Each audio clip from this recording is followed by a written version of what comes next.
Jake, something we had scripted for the Power Hour, real quick, and we'll finally talk about betting for the first time in forever. National League MVP is probably the only award that we need to talk about right now. There's a couple other ones that are like interesting. We've talked about NL Rookie of the Year literally every day, so that's not interesting anymore.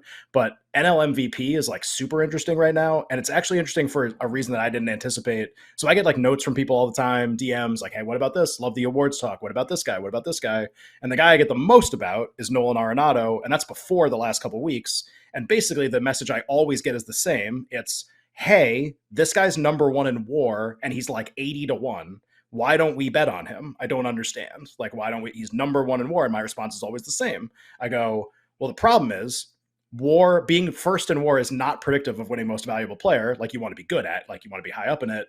Offensive runs above replacement is better and more predictive. And he's not close to number one in that. And his teammate is. And I think that's like what's so interesting because Arenado's had a crazy couple weeks in a really crazy series against Colorado, and his odds are plummeting. So there's one site last night that while I was on the screen changed him to the third choice right behind Austin Riley to win the award. He's 13-1 at Bet Rivers. It's actually the best number on him. Give me like a minute here on like, does Arenado have a chance to win NL MVP or do you want to bet on him? Honestly, I think we'd be talking about Arenado as the favorite if he didn't have just a brutal May where he hit like 160. Like it was like a 4-week stretch, maybe not even 3-week stretch where he hit like 160. It was truly atrocious. And I know I say that a lot on the show, but it was so bad.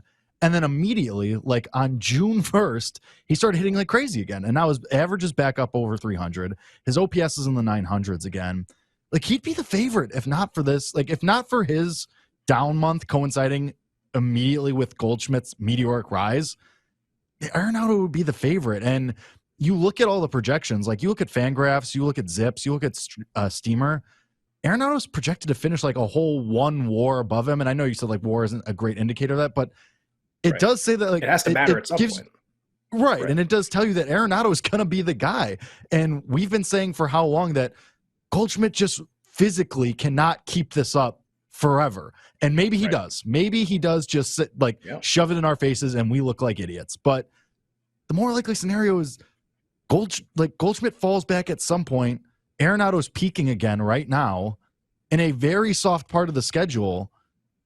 Why wouldn't you take at least some kind of chunk? Like, how many times can me and you come on here and say like, oh, well, Austin Riley is way not priced right. You might as well take a little bit. Freddie Freeman's in the 20s still. Take a little bit. Now that's Arenado because at some point, like now it looks like as Freeman starts to fall and also Freeman's competing with two other guys on his own team, you might as well because Arenado does everything and he's more likely to make those flash plays where that make you go wow or show up on Twitter more often. Like we've seen Arenado, even though he's not the guy, like we've seen him show up on Twitter a couple times at least, and Goldschmidt hasn't like at all.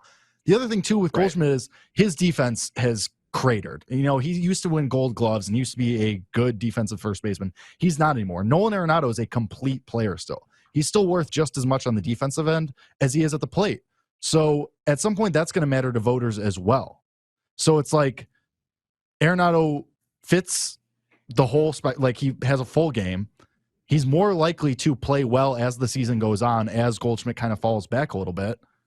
So at 13-1, I mean, it's worth a shot because it's more likely that's going to keep dropping. Yeah, I totally agree. My take on it real quick. We could even do more on this in the Power Hour, to be honest. I thought that was really good. The thing that makes this really interesting, so I agree with everything you said. If you were like, hey, 3 weeks from now, how will the landscape of these prices look? Like, what will it look like? It seems pretty likely that Arenado, and he already has in a couple places, so this isn't breaking news, he will overtake Freeman to be the third choice, and he will get closer to Austin Riley to be the second choice, right? Like, that's like going to happen. It's like predestined, basically. That's what's going to happen. Now, the part of this that is, I don't know, is like, can he actually win? So he gave an interview yesterday or 2 days ago, because obviously he's been killing it too. Can you win? And he goes, I don't know. I think Paul Goldschmidt might win. Like he's the best. He's actively saying this guy should win.